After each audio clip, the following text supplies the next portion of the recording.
Hello student, today we will discuss audit process। आज हम अंकेक्षण प्रक्रिया को समझेंगे। जैसे किसी भी व्यवसाय के अंकेक्षण का कार्य करने से पहले हमें कौन कौन से स्टेप फॉलो करने होते हैं, या सपोज दैट आपको एक कंपनी का अंकेक्षक नियुक्त किया गया है, तो आप निम्न सिचुएशन में क्या क्या करेंगे। जैसे बिफोर एक्सेप्टिंग द अपॉइंटमेंट, मतलब नियुक्ति स्वीकार करने से पहले क्या क्या करना है, या after accepting the appointment but before commencing the work, नियुक्ति स्वीकार करने के बाद लेकिन कार्य शुरू करने से पहले आपको क्या क्या स्टेप फॉलो करने पड़ेंगे, तो इसको हम डिस्कस करते हैं। देखिए, किसी भी कार्य को करने से पहले उसको किस प्रकार संपादित करना है, यदि ये पहले से ही डिसाइड कर लिया जाए तो ये डेफिनेट है कि हम उस कार्य में सफलता प्राप्त कर सकते हैं। Doctor N.L. शर्मा के शब्दों में, कार्य की सफलता उसकी प्री प्लानिंग जो होती है, पूर्व योजना में ही निहित होती है। इस प्रकार अंकेक्षक को अपना कार्य प्रारंभ करने से पहले सोच विचार कर योजना बनानी चाहिए। ये योजना किस आधार पर बनाई जाए, ये अंकेक्षक के अनुभव तथा व्यवसाय की प्रकृति पर निर्भर करता है। यद्यपि अंकेक्षण कार्य शुरू करने से पहले अंकेक्षक को निम्नलिखित बातों का ध्यान रखना चाहिए।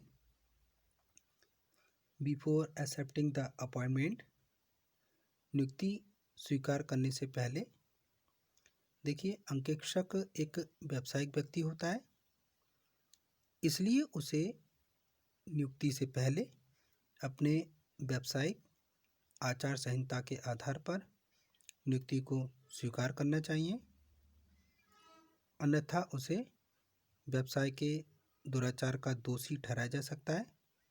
इसलिए अंकेक्षक को अपनी नियुक्ति स्वीकार करने से पहले कुछ बातों का ध्यान रखना होता है। जैसे नियुक्ति स्वीकार करने से पहले अंकेक्षक को ये देखना चाहिए कि उसकी नियुक्ति कंपनी एक्ट के जो प्रोविज़न है उसके अकॉर्डिंग हुई है। यदि वह इस विषय में अवेयर नहीं है तो वह उसके लिए खुद ही जिम्मेदार होता है।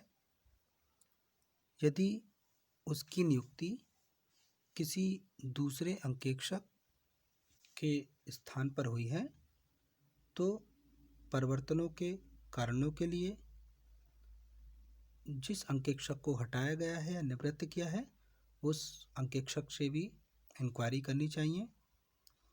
इसके अलावा जो धारा है 204 फर्स्ट बी के अनुसार, कंपनी संशोधित अधिनियम 1974 के बाद कोई व्यक्ति एक साथ 30 से अधिक कंपनियों का अंकेक्षक नहीं हो सकता।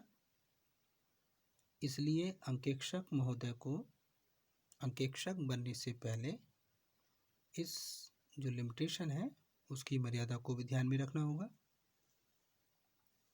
अंकेक्षक यदि फर्स्ट टाइम अंकेक्षक है, मतलब प्रथम बार अंकेक्षक है, तो वह अपनी नियुक्ति के संबंध में बहुत अधिक सतर्क रहने के लिए बाध्य नहीं है। लेकिन यदि वह बाद वाला अंकेक्षक है तो उसे अपनी नियुक्ति से पहले ये भी देखना होगा कि उससे पहले वाला अंकेक्षक क्यों और किन परिस्थितियों में हटाया गया है।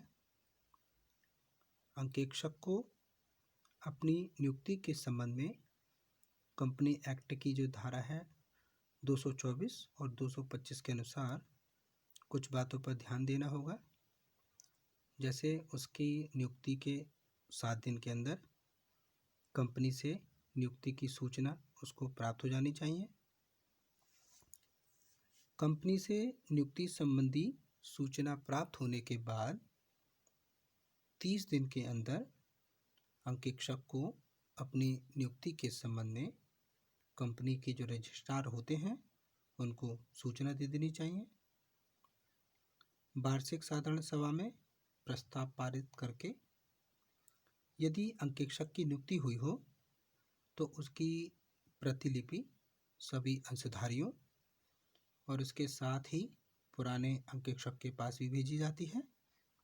इसलिए अंकेक्षक को ये देखना होगा कि इस व्यवस्था का प्रॉपर वे में पालन किया गया है अथवा नहीं।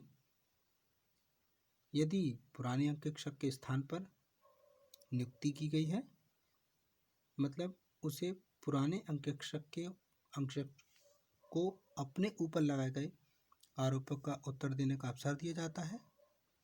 यदि उत्तर देने के लिए पर्याप्त समय ना हो तो अंकेक्षक को यह अवसर दिया जाता है कि वह स्वयं प्रेजेंट होकर उसका सॉल्यूशन करे। अंकेक्षक को चाहिए कि वह अपनी नियुक्ति के संबंध में आचार संहिता का पालन करे। प्रतिस्पर्धा के आधार पर नियुक्ति को स्वीकार नहीं किया जाता। यदि कोई व्यक्ति कम फीस लेकर या डायरेक्ट या इनडायरेक्ट रूप से सिफारिश का या किसी दबाव का या सोर्सेस का प्रयोग करके नियुक्ति प्राप्त करता है तो वह व्यावसायिक दुराचरण का दोषी माना जाएगा। तो ये तो रही नियुक्ति स्वीकार करने से पहले। अब देखते हैं after accepting the appointment but before commencing the work. नियुक्ति के बाद कार्य करने से पहले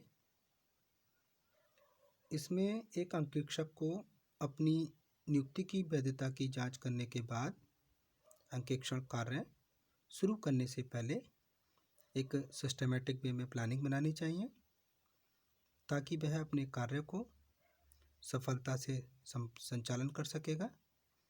इसलिए अंकेक्षक को सबसे पहले कार्य का क्षेत्र तय करना चाहिए। अंकेक्षक लेखा पुस्तकों की एक्यूरेसी सर्टिफाई करने के लिए नियुक्त किया जाता है।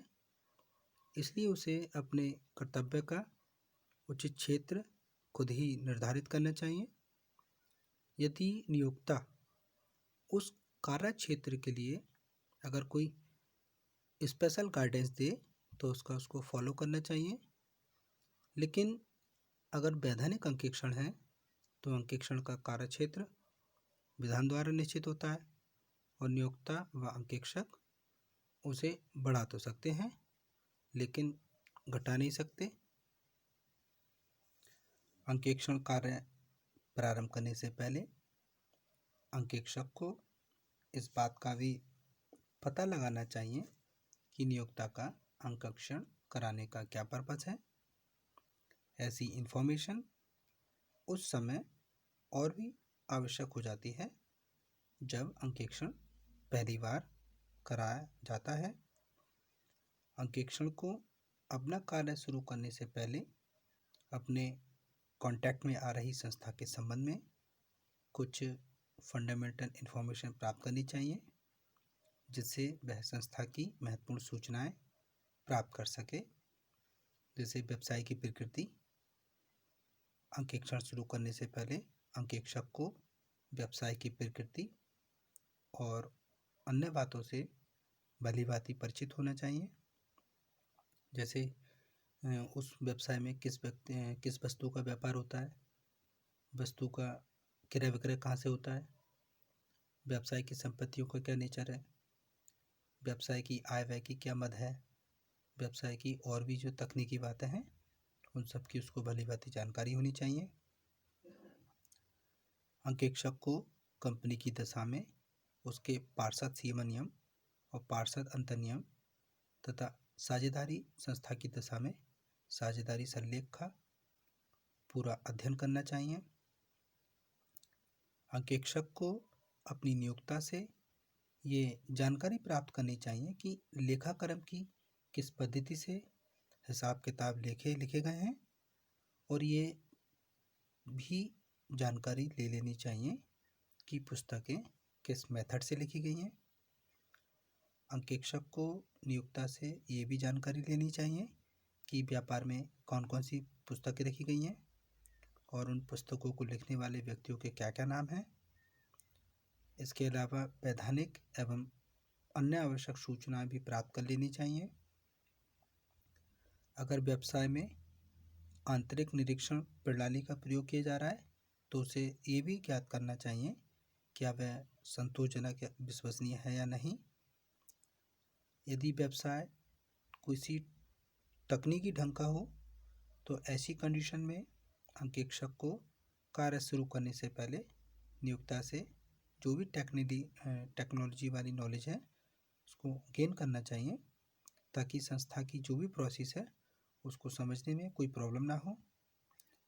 अंकेक्षण कार्य करने से पहले अंकेक्षक को इस बात की जानकारी होनी चाहिए कि संस्था का कौन कौन व्यक्ति क्या क्या कार्य करता है, मतलब किस कर्मचारी द्वारा कौन सी बुक लिखी गई है, कौन सी पुस्तक लिखी गई है। अंकेक्षक को अपना कार्य शुरू करने से पहले प्रीवियस ईयर के जो अकाउंट हैं जैसे प्रॉफिट लॉस अकाउंट है, बैलेंस शीट है या उससे रिलेटेड कोई भी स्टेटमेंट हो उसका अच्छे से स्टडी करनी चाहिए और गत वर्ष की अंकेक्षक की रिपोर्ट का भी अध्ययन करना चाहिए। अंकेक्षण कराने से पहले अंकेक्षण को इस बात का पूरा ज्ञान होना चाहिए कि नियोक्ता किस टाइप का ऑडिटिंग कराना चाहता है, कंटिन्यूस ऑडिट कराना चाहता है या मिड ऑडिट कराना चाहता है या किसी और प्रकार का ऑडिट कराना चाहता है। अंकेक्षण को इस बात का भी पता लगाना चाहिए कि अंकेक्षण कितनी अवधि के लिए कराया जाएगा। साधारणतः अंकेक्षण वैसे एक ही वर्ष की अवधि का कराया जाता है, लेकिन जब कुछ स्पेशल कंडीशन होती हैं तो इस अवधि को कम या अधिक भी किया जा सकता है। अंकेक्षक को अपना कार्य शुरू करने से पहले नियोक्ता को स्पष्ट निर्देश देने चाहिए, जैसे जो उसको स्टेटमेंट चाहिए, जैसे अंतिम लेखे तैयार रखे जाएं, लेनदार देनदारों की सूचियाँ बना के रखें, यदि पॉसिबल हो तो टोटल अकाउंट्स मतलब जो जोड़ है वो सब तैयार मिले। ब्राह्मणिक लेखे की समस्त पुस्तकों का जोड़ लगा दिया जाए, समस्त लेखों के बैलेंस निकालकर उनको कैरी फॉरवर्ड किया जाए। स्थायी पूंजीगत व्यय, आस्थगित आगामी व्ययों सबकी लिस्ट प्रिपेयर करके रखी जाए।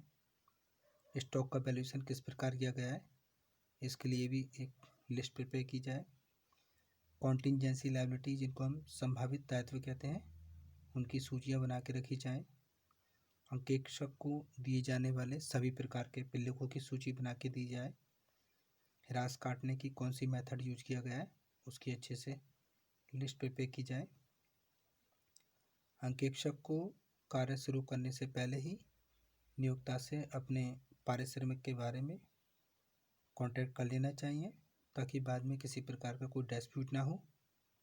अंकेक्षण के दौरान अंकेक्षक को दिए जाने वाला जो भी भोजन या जलपान है इसके बारे में पहले ही कॉम्प्रोमाइज़ कर लेना चाहिए। अंकेक्षक को अंकेक्षण का कार्य शुरू करने से पहले एक स्पष्ट कार्यक्रम बना लेना चाहिए ताकि कितना कार्य किसके द्वारा और किस समय में किया जाएगा इसको अच्छे से स्पष्ट किया जा सके। अंकेक्षण लेखा पुस्तकों की एक बृहद परीक्षण होता है, इसलिए ऑडिटर का भी ये ड्यूटी बनती है कि वह पूरी निष्ठा के साथ अपने दायित्वों का निष्पादन करे। इस संबंध में ये सत्य है कि अंकेक्षण शुरू करने से पहले अंकेक्षण जितनी अधिक सतर्कता और दूरदर्शिता का परिचय देता है उतना ही उसका ऑडिटिंग वर्क सरल हो जाता है। फिर नियुक्ति स्वीकार करने से पहले उसे विशेष सतर्क होना चाहिए, क्योंकि यदि अंकेक्षक अपनी आचार संहिता का कहीं उल्लंघन कर बैठता है तो उसे संस्था की सदस्यता से भी वंचित होना पड़ता है। आज की वीडियो के लिए इतना ही। Thank you very much students.